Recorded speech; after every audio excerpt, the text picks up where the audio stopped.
તમે સામત તમે અહીંયા બેઠા છો? હા. તમારે તો ગઢમાં આવવાનું હોય. અરે ગઢમાં તો મારે આવવું હતું, પણ મારા આવા હાલ જોઈને તમારા સિપાહીભાઈએ મને ગઢમાં ન આવવા દીધો. પણ તમારી આવી દિશા એને કદાચ તમને ઓળખવામાં ભૂલ ખાધી હશે.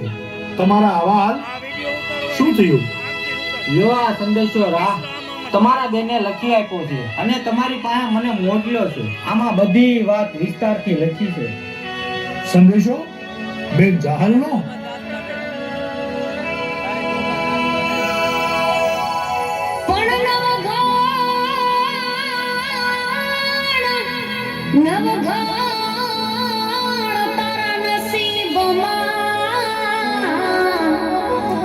આજ રૂડા રાજને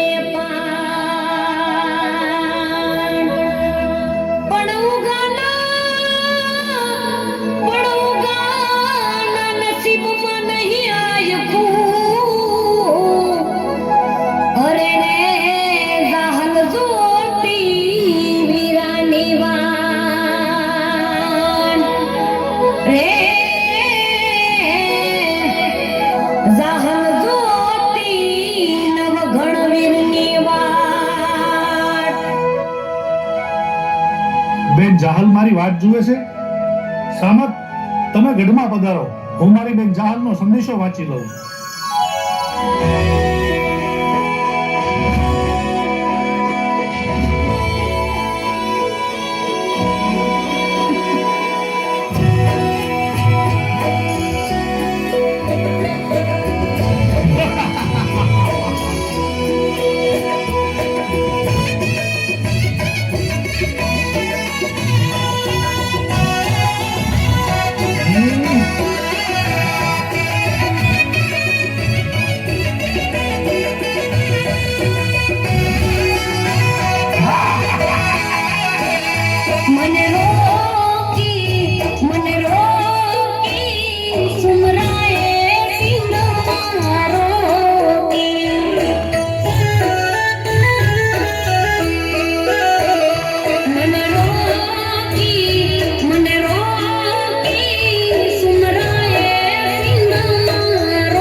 સિંધમાં સોમરાએ બેન જાહલને રોકી, વિપત વેળાએ જાહલ વાટો મારી જોતી.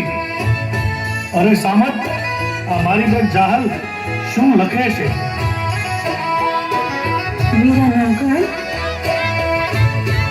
મારા મંડવામાં જવતન વેળાએ તે મને કોલ આપેલો કે માંગીને બેની જાહલ, મારા શરીરની ચામડીની મોજડી બનાવીને તારા પગમાં પહેરાવું ને બેની જાહલ, તોય તારા બાપો દેવાય ગોદલના રોણમાંથી હું મુક્ત થાવેલ નથી. અને મેં કહેલું વીરા નવઘણ કે મારું આ કાપડું તારી પાસે લેવું રહ્યું, સમય આવે ત્યારે હું માંગીશ. જે કાપડું હું આજ માંગુ છું વીરા નવઘણ, આ નવઘણના ખોળિયામાં પ્રાણ હોય અને બેન જાહલને આપેલું વચન ભૂલી જાય એવો હુરત તો ક્યારેય ન ઉગે.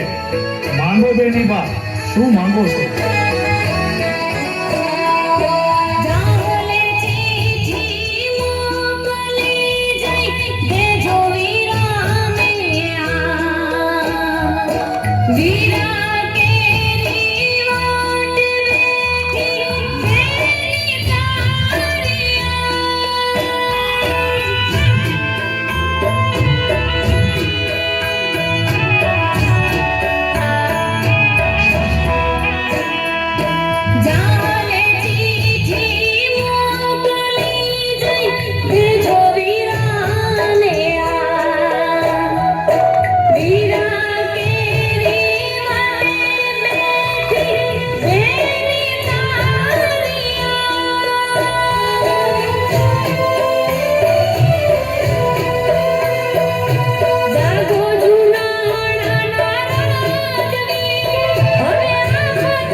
અને સિંધના અમીર સુમરાઓની તાકાત નથી કે સોટની ધરતી પર પગ મૂકી અને બેન દીકરીનો પાલો પકડી શકે.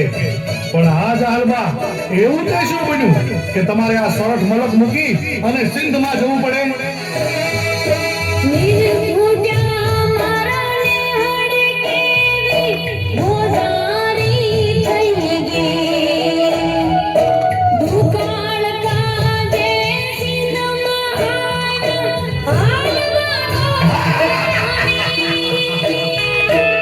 દુકાળ ગાળવા સિંધ મલકમાં ગયા છો.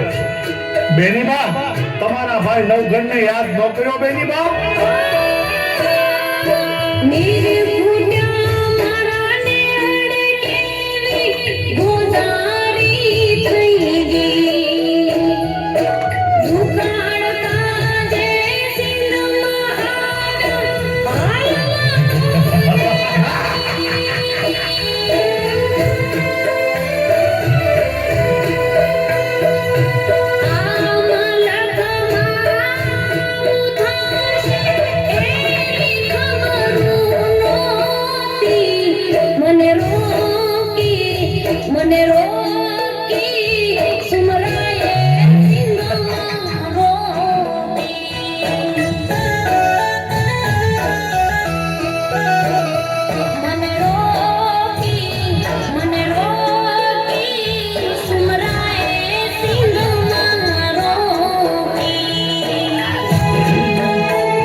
દુકાળ ગાળવા તમારે આ સોરઠ મલક મૂકી અને સિંધ મલકમાં જવું પડે તો પણ આ નવઘણ માટે શરમની વાત કહેવાય. બેની બા, જ્યારે આ રાણા પરિવારમાં દુકાળ પડ્યો ને ત્યારે તમારા મા બાપે લીલા માથાના ખાતર વાવ્યા હતા, જેના કારણે આ નવઘણ જીવે છે. અને હું જો તમારો દુકાળનો પાર પાડી શકું તો આ નવઘણના રાજપાટ શા કામના? જાહલબા, તમે મને જાણ ન કરી અને સિંધ મલકમાં ગયા. તમે ભારે કરી જાહલબા, તમે મને જાણ ના કરી. નવઘણ, આજે હું આ સંદેશો તને એટલા માટે લખું છું કે આજે મારો ભાઈ ઊંઘો જીવતો નથી, પણ જ્યારે એ જીવતો હતો ને ત્યારે રાજના સિપાહીઓ તને મારા ઘેર લેવા આવ્યા હતા. સાથે મારા બાપુએ સંદેશો મોકલ્યો હતો કે આઈ રાણી રાહ રાખીને વાત કરશે. અને નવઘણ, તારી જગ્યાએ મરવા માટે મારી માએ મારા ભાઈ ઉગાને તૈયાર કર્યો હતો. તેથી મારી માને રડતી જોઈ મારો નાનો ભાઈ ગોઠણ જવડો પણ મરદનો દીકરો હો, તેથી મારી માને કીધું તું કે માં રડતી નહીં, પાની રહી જા. રાજા નવઘણને ઉગારવો એ તો આપણી ફરજ છે. આ નવઘણને ઉગારવા માટે આ એક ઉગો તો શું, આવા હજારો ઉગા કુરબાન છે. તો વિચાર કરી લે નવઘણ, તું તો અમારા આશરે હતો, છતાંય તને બચાવવા માટે મારો ભાઈ ઉગો પોતાનું મસ્તક કપાવી નાખતો હોય તો હું તો એની સગી બેન છું. મને બચાવવા માટે તો એ આખું સિંધ સંધરાવી નાખે. આટલું બધું લખવાની જરૂર આ નવઘણને ના હોય જાહલબા? હા, અરે તમે તો એવા માવતરની દીકરી છો, એવા વીર પુરુષ ભાઈની બેન છો, જેનું ગૌરવ માત્ર અહીં સમાજ નહીં પણ 18 વરણ લઈ શકે. હા, હું જાણું છું કે સોરઠિયાની આહીરની દીકરીની ચૂંદડી ઉપર કોઈ નરાધમ પાપી માણસ બીજો દાગ ન લગાવી શકે, પછી ભલે એ સિંધનો સુમરો હોય. ભાઈ, મારું બલિદાન મિથ્યા નહીં જાય. આ નવઘણ હજી જીવે છે.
મરદનું કાઢ્યું ચાલ્યું ના રે હો.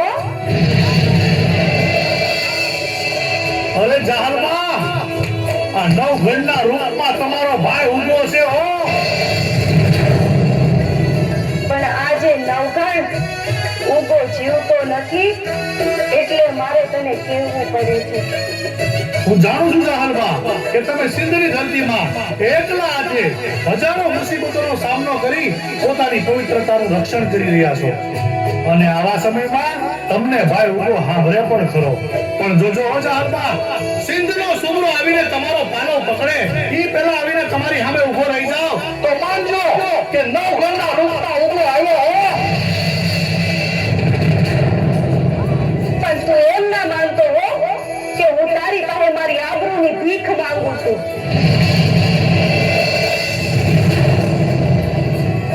પણ આ તો તારી ફરજ છે એ હું તને સમજાવું છું.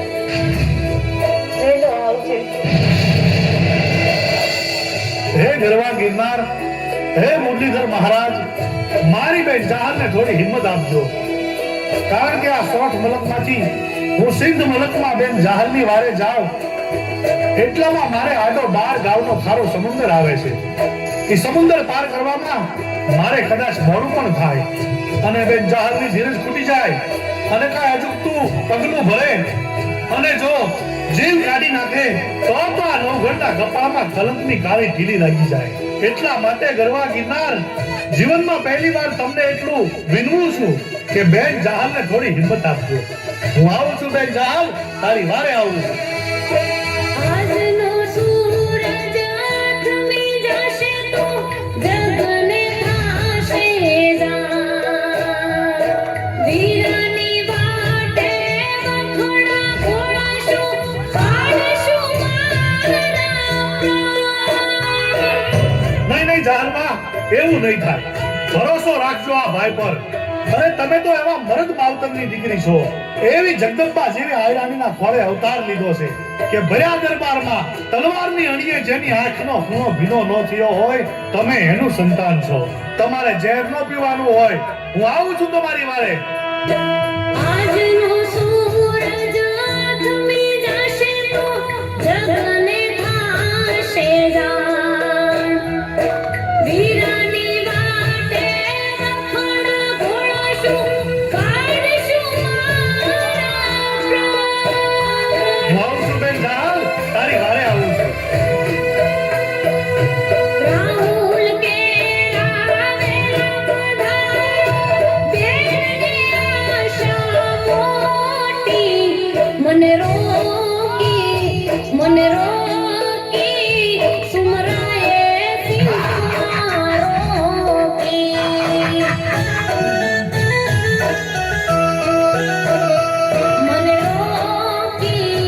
મને રોકી સુમરાએ સિંહમાં રોકી.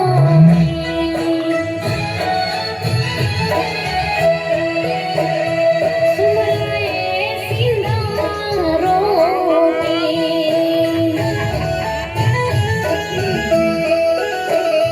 જાહલને સિંહમાં રોકી.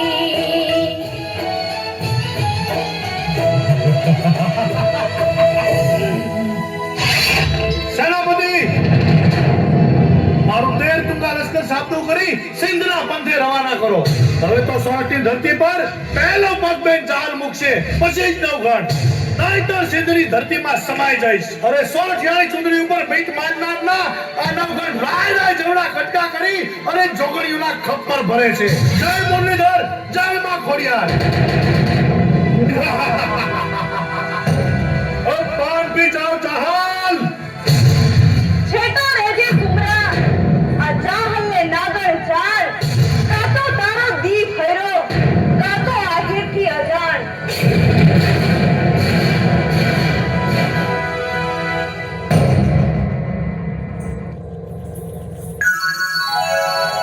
પણ નવઘણ તારા નસીબમાં આજ રૂડા રાજને પાણ.